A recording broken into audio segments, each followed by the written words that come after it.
Bismillahirrahmanirrahim. Assalamualaikum warahmatullahi wabarakatuh.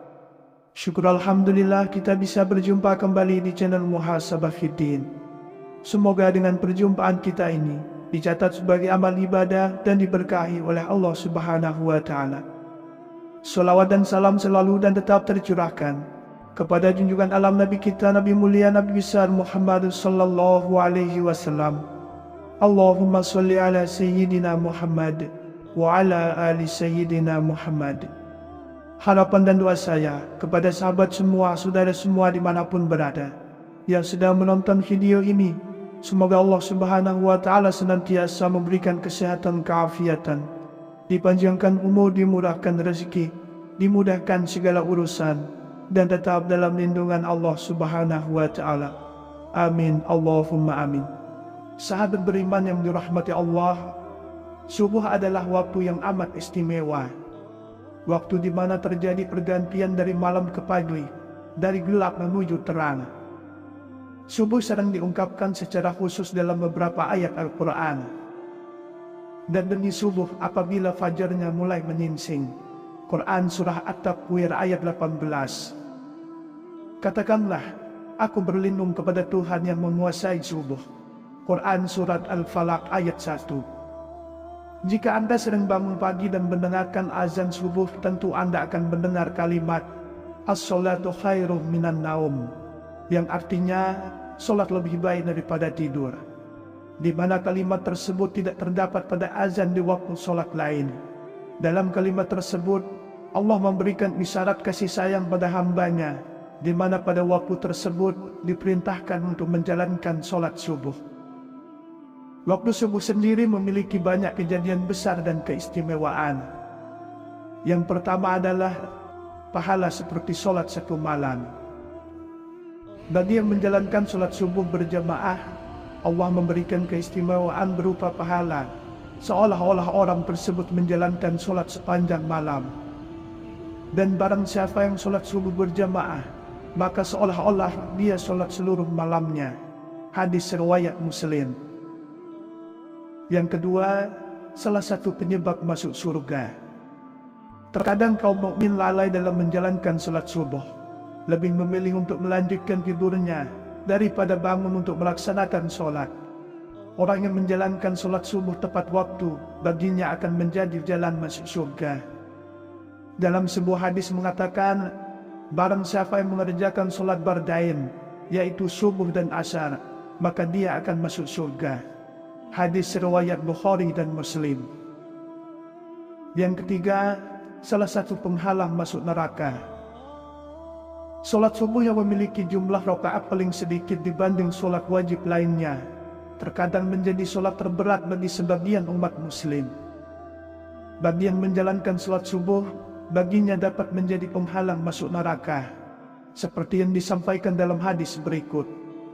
Sekali-kali tidak akan masuk neraka orang yang mengerjakan sholat sebelum matahari terbit di ufuk timur. Hadis riwayat Muslim dan Abu Daud. Yang keempat, berada dalam jaminan Allah.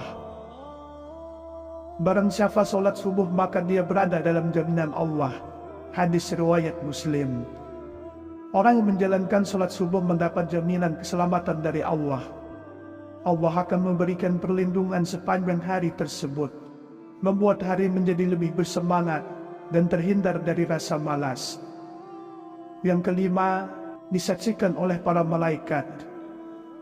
Subuh begitu istimewa bagi umat Islam, hingga Allah Subhanahu wa Ta'ala menurunkan perintah salat subuh sebagaimana firman-Nya dalam Quran Surah Al-Isra ayat 78.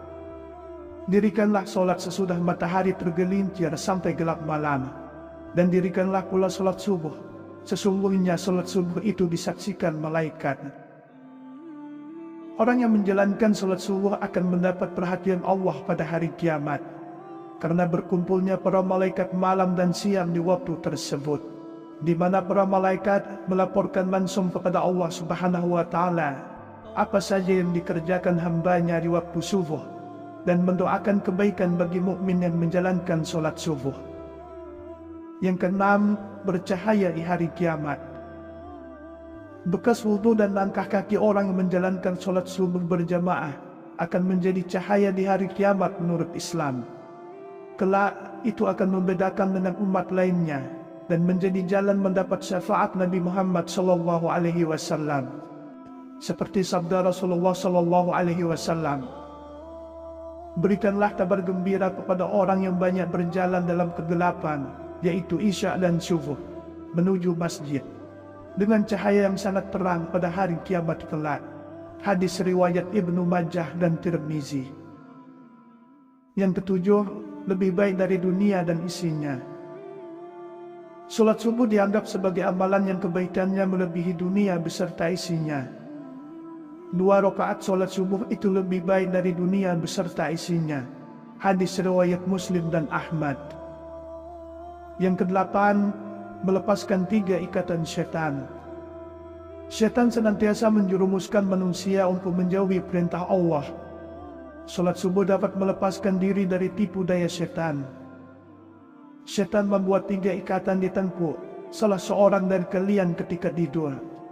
Di setiap ikatan, syaitan akan mengatakan, "Malam masih panjang, tidurlah." Jika dia bangun dan berzikir kepada Allah, lepaslah 1 ikatan. Jika dia berwudu, lepas lagi 1 ikatan. Jika dia kemudian mengerjakan sholat, lepaslah ikatan yang terakhir. Yang kesembilan, terhindar dari kencing setan. Setan senantiasa punya cara untuk menyesatkan manusia. Mereka tidak pernah lelah menggoda manusia dari segala penjuru. Mereka melakukan tindakan agar manusia menghindari perbuatan-perbuatan yang baik. Dalam sebuah hadis riwayat Al-Bukhari dan Muslim, Ibnu Mas'ud radhiyallahu anhu mengatakan bahwa salah satu tindakan syaitan yang menyesatkan ialah mencingi manusia. Orang-orang yang bangun kesiangan hingga lalai dalam menjalankan sholat subuh. Disebutkan kepada Nabi Muhammad SAW, ada seorang laki-laki yang tidur semalaman hingga waktu pagi dan kehilangan waktu subuh. Maka Rasulullah SAW bersabda, laki-laki itu telah dikencingi syaitan pada telinganya. Agar terhindar dari hal tersebut, manusia sudah selayaknya bangun di awal waktu subuh dan menjalankan sholat subuh tepat waktu. Yang ke-10, waktu terkabulnya doa. Pada waktu subuh, malaikat siang dan malam berkumpul. Barang siapa yang menjalankan sholat subuh dan memohon doa, akan didoakan oleh seluruh malaikat dan disampaikan langsung kepada Allah Subhanahu wa Ta'ala. Manfaat doa dalam Islam pada kondisi seperti ini memang mustajab. Pada waktu itu adalah tersebarnya rahmat, banyak permintaan yang diberi dan dikabulkan, dan juga nikmat semakin sempurna kala itu. Hadis riwayat Muslim. Yang ke-11, waktu pembagian rezeki. Pada waktu subuh, malaikat membagi rezeki kepada semua umat manusia. Dianjurkan untuk berdoa atau membaca Al-Quran setelah sholat subuh. Barang siapa yang sholat subuh dan memohon rezeki, maka Allah akan memberikan keberkahan yang lebih padanya. Rasulullah SAW bersabda, seusai sholat subuh, janganlah kamu tidur sehingga melalaikan kamu untuk mencari rezeki. Hadis riwayat Tabrani. Doa pembuka rezeki dari segala penjuru memang sangat tepat jika Anda panjatkan di waktu datangnya sholat subuh, karena waktu tersebut merupakan awal dari aktivitas. Yang ke-12, waktu yang baik untuk berzikir. Zikir adalah tanda seorang mukmin mengingat dan memuji Allah. Orang yang mengetahui keutamaan berzikir di waktu subuh akan mendapat ketenangan hati dan merupakan waktu yang dianjurkan oleh Allah. Allah Subhanahu wa Ta'ala berfirman, maka bertasbihlah kepada Allah di waktu kamu berada di petang hari dan waktu berada di waktu subuh. Quran Surat Ar-Rum ayat 17. Yang ke-13, mendapat keselamatan. Rasulullah SAW pernah bersabda, "Sesungguhnya Allah jika menurunkan bala dari langit kepada penduduk bumi, maka Allah akan menghindarkannya dari pemakmur masjid." Arti dari hadis tersebut ialah orang yang menjalankan sholat subuh berjamaah akan terhindar dari mara bahaya.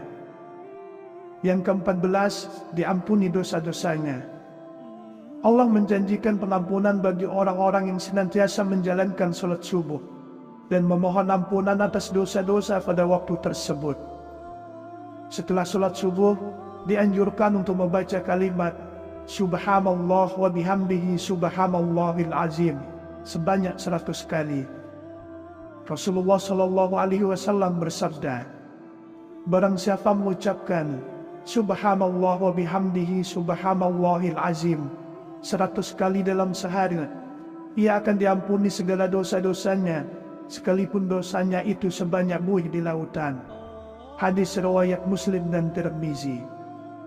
Yang ke-15, terhindar dari munafik. Dalam hadis riwayat Imam Malik mengatakan, batas antara kita dengan orang-orang munafik adalah yang menghadiri sholat isya dan sholat subuh. Hal itu dikarenakan orang munafik tidak akan sanggup untuk menghadiri kedua sholat tersebut. Hadis riwayat Imam Malik. Hadis tersebut menjelaskan bagi yang menjalankan sholat subuh dapat terhindar dari ciri orang munafik. Yang ke-16, dapat melihat Allah. Manusia dapat melihat Allah saat berada di surga nanti. Allah Zat yang Maha Agung akan menampakkan dirinya di hadapan hamba-hambanya yang dikehendaki, termasuk di hadapan hamba-hambanya yang selalu menjaga sholat subuhnya. Rasulullah SAW bersabda, "Kami sedang duduk bersama Rasulullah SAW. Ketika melihat bulan purnama, beliau berkata, 'Sungguh, kalian akan melihat roh kalian, sebagaimana kalian melihat bulan yang tidak terhalang dalam melihatnya. Apabila kalian mampu, janganlah kalian menyerah dalam melakukan sholat sebelum terbit matahari dan sholat sebelum terbenam matahari. Maka lakukanlah.'" Hadis riwayat Bukhari dan Muslim. Kemudian yang ke-17, mendapat pahala seperti pahala haji dan umrah. Bagi orang yang menjalankan sholat subuh berjamaah, dilanjutkan dengan berzikir hingga matahari terbit dan ditutup sholat 2 rakaat, akan mendapatkan pahala senilai dengan pahala haji dan umrah. Hal ini sebagaimana sabda Rasulullah SAW, "Siapa yang sholat subuh dengan berjamaah, lalu duduk berzikir kepada Allah sehingga matahari terbit, kemudian sholat 2 rakaat, maka ia mendapatkan pahala haji dan umrah sempurna." Hadis riwayat At-Tirmizi. Sahabat beriman yang dirahmati Allah, mari kita biasakan bangun pagi dan menjalankan sholat subuh tepat waktu.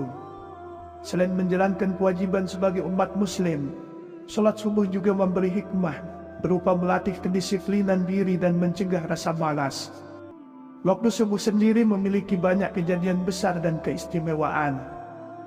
Yang pertama adalah pahala seperti sholat 1 malam. Bagi yang menjalankan sholat subuh berjamaah, Allah memberikan keistimewaan berupa pahala, seolah-olah orang tersebut menjalankan sholat sepanjang malam. Dan barang siapa yang sholat subuh berjamaah, maka seolah-olah dia sholat seluruh malamnya. Hadis riwayat Muslim. Yang kedua, salah satu penyebab masuk surga. Terkadang kaum mukmin lalai dalam menjalankan sholat subuh, lebih memilih untuk melanjutkan tidurnya daripada bangun untuk melaksanakan sholat. Orang yang menjalankan sholat subuh tepat waktu, baginya akan menjadi jalan masuk surga. Dalam sebuah hadis mengatakan, barang siapa yang mengerjakan sholat bardain, yaitu subuh dan asar, maka dia akan masuk surga. Hadis riwayat Bukhari dan Muslim. Yang ketiga, salah satu penghalang masuk neraka. Sholat subuh yang memiliki jumlah rakaat paling sedikit dibanding sholat wajib lainnya, terkadang menjadi sholat terberat bagi sebagian umat muslim. Bagi yang menjalankan sholat subuh, baginya dapat menjadi penghalang masuk neraka, seperti yang disampaikan dalam hadis berikut. Sekali-kali tidak akan masuk neraka orang yang mengerjakan sholat sebelum matahari terbit di ufuk timur. Hadis riwayat Muslim dan Abu Daud. Yang keempat, berada dalam jaminan Allah. Barang siapa sholat subuh maka dia berada dalam jaminan Allah. Hadis riwayat Muslim. Orang yang menjalankan sholat subuh mendapat jaminan keselamatan dari Allah. Allah akan memberikan perlindungan sepanjang hari tersebut, membuat hari menjadi lebih bersemangat dan terhindar dari rasa malas. Yang kelima, disaksikan oleh para malaikat. Subuh begitu istimewa bagi umat Islam, hingga Allah Subhanahu wa Ta'ala menurunkan perintah salat subuh sebagaimana firman-Nya dalam Quran surah Al-Isra ayat 78. Dirikanlah solat sesudah matahari tergelincir sampai gelap malam, dan dirikanlah pula solat subuh. Sesungguhnya solat subuh itu disaksikan malaikat. Orang yang menjalankan solat subuh akan mendapat perhatian Allah pada hari kiamat, karena berkumpulnya para malaikat malam dan siang di waktu tersebut, di mana para malaikat melaporkan langsung kepada Allah Subhanahu wa Ta'ala apa saja yang dikerjakan hambanya di waktu subuh, dan mendoakan kebaikan bagi mukmin yang menjalankan solat subuh. Yang keenam, bercahaya di hari kiamat. Bekas wudhu dan langkah kaki orang yang menjalankan solat subuh berjamaah akan menjadi cahaya di hari kiamat menurut Islam. Kelak itu akan membedakan dengan umat lainnya dan menjadi jalan mendapat syafaat Nabi Muhammad SAW. Seperti sabda Rasulullah SAW, berikanlah kabar gembira kepada orang yang banyak berjalan dalam kegelapan, yaitu Isya dan Subuh, menuju masjid, dengan cahaya yang sangat terang pada hari kiamat kelak. Hadis riwayat Ibnu Majah dan Tirmizi. Yang ketujuh, lebih baik dari dunia dan isinya. Salat subuh dianggap sebagai amalan yang kebaikannya melebihi dunia beserta isinya. 2 rakaat solat subuh itu lebih baik dari dunia beserta isinya. Hadis riwayat Muslim dan Ahmad. Yang kedelapan, melepaskan 3 ikatan syaitan. Syaitan senantiasa menjerumuskan manusia untuk menjauhi perintah Allah. Solat subuh dapat melepaskan diri dari tipu daya syaitan. Syaitan membuat 3 ikatan di tengkuk salah seorang dari kalian ketika tidur. Di setiap ikatan, syaitan akan mengatakan, malam masih panjang, tidurlah. Jika dia bangun dan berzikir kepada Allah, lepaslah 1 ikatan. Jika dia berwudu, lepas lagi 1 ikatan. Jika dia kemudian mengerjakan sholat, lepaslah ikatan yang terakhir. Yang kesembilan, terhindar dari kencing syaitan.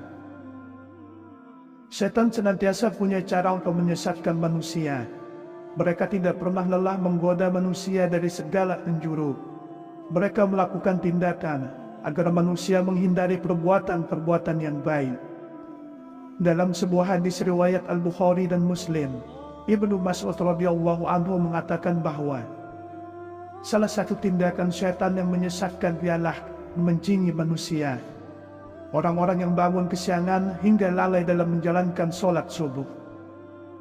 Disebutkan kepada Nabi Muhammad SAW, ada seorang laki-laki yang tidur semalaman hingga waktu pagi dan kehilangan waktu subuh. Maka Rasulullah SAW bersabda, laki-laki itu telah dikencingi syaitan pada telinganya.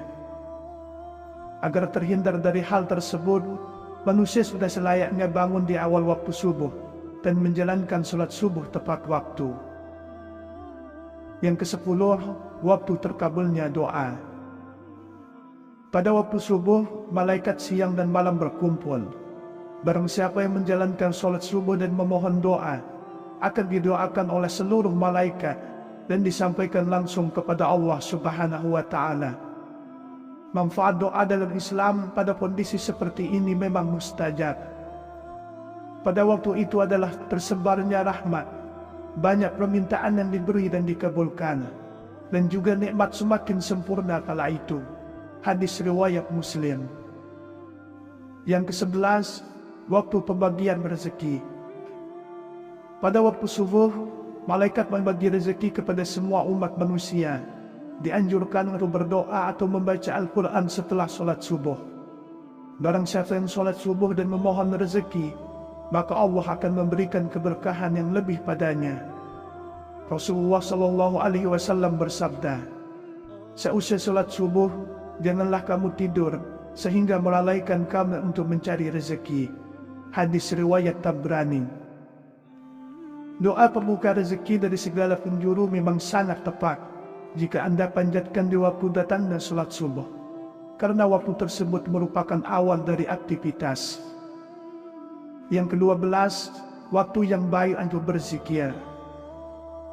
Zikir adalah tanda seorang mukmin mengingat dan memuji Allah. Orang yang mengetahui keutamaan berzikir di waktu subuh akan mendapat ketenangan hati dan merupakan waktu yang dianjurkan oleh Allah. Allah Subhanahu wa Ta'ala berfirman, maka bertasbihlah kepada Allah di waktu kamu berada di petang hari dan waktu berada di waktu subuh. Quran Surat Ar-Rum ayat 17. Yang ke-13, mendapat keselamatan. Rasulullah SAW pernah bersabda, sesungguhnya Allah jika menurunkan bala dari langit kepada penduduk bumi, maka Allah akan menghindarkannya dari pemakmur masjid. Arti dari hadis tersebut ialah orang yang menjalankan solat subuh berjamaah akan terhindar dari mara bahaya. Yang ke-14, diampuni dosa-dosanya. Allah menjanjikan pengampunan bagi orang-orang yang senantiasa menjalankan solat subuh dan memohon ampunan atas dosa-dosa pada waktu tersebut. Setelah solat subuh, dianjurkan untuk membaca kalimat Subhanallah wa bihamdihi subhanallahil azim sebanyak 100 kali. Rasulullah SAW bersabda, barang siapa mengucapkan Subhanallah wa bihamdihi subhanallahil azim 100 kali dalam sehari, ia akan diampuni segala dosa-dosanya, sekalipun dosanya itu sebanyak buih di lautan. Hadis riwayat Muslim dan Tirmizi. Yang ke-15, terhindar dari munafik. Dalam hadis riwayat Imam Malik mengatakan, batas antara kita dengan orang-orang munafik adalah yang menghadiri solat isya dan solat subuh. Hal itu dikarenakan orang munafik tidak akan sanggup untuk menghadiri kedua solat tersebut. Hadis riwayat Imam Malik. Hadis tersebut menjelaskan bagi yang menjalankan solat subuh dapat terhindar dari ciri orang munafik. Yang ke-16, dapat melihat Allah. Manusia dapat melihat Allah saat berada di surga nanti. Allah Zat yang Maha Agung akan menampakkan dirinya di hadapan hamba-hambanya yang dikehendaki, termasuk di hadapan hamba-hambanya yang selalu menjaga solat subuhnya. Rasulullah SAW bersabda, kami sedang duduk bersama Rasulullah SAW. Ketika melihat bulan purnama, beliau berkata, sungguh kalian akan melihat roh kalian sebagaimana kalian melihat bulan yang tidak terhalang dalam melihatnya. Apabila kalian mampu, janganlah kalian menyerah dalam melakukan solat sebelum terbit matahari dan solat sebelum terbenam matahari, maka lakukanlah. Hadis riwayat Bukhari dan Muslim.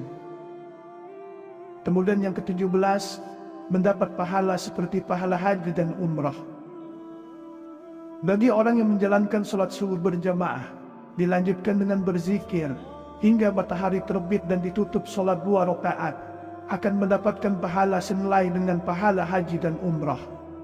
Hal ini sebagaimana sabda Rasulullah SAW, siapa yang solat subuh dengan berjamaah, lalu duduk berzikir kepada Allah sehingga matahari terbit, kemudian solat 2 rakaat, maka ia mendapatkan pahala haji dan umrah sempurna. Hadis riwayat At-Tirmizi. Sahabat beriman yang dirahmati Allah, mari kita biasakan bangun pagi dan menjalankan solat subuh tepat waktu. Selain menjalankan kewajiban sebagai umat muslim, solat subuh juga memberi hikmah berupa melatih kedisiplinan diri dan mencegah rasa malas. Semoga Allah Subhanahu wa Ta'ala senantiasa merahmati, meridhoi dan mengampuni dosa-dosa kita. Wallahu a'lam Wassalamualaikum warahmatullahi wabarakatuh.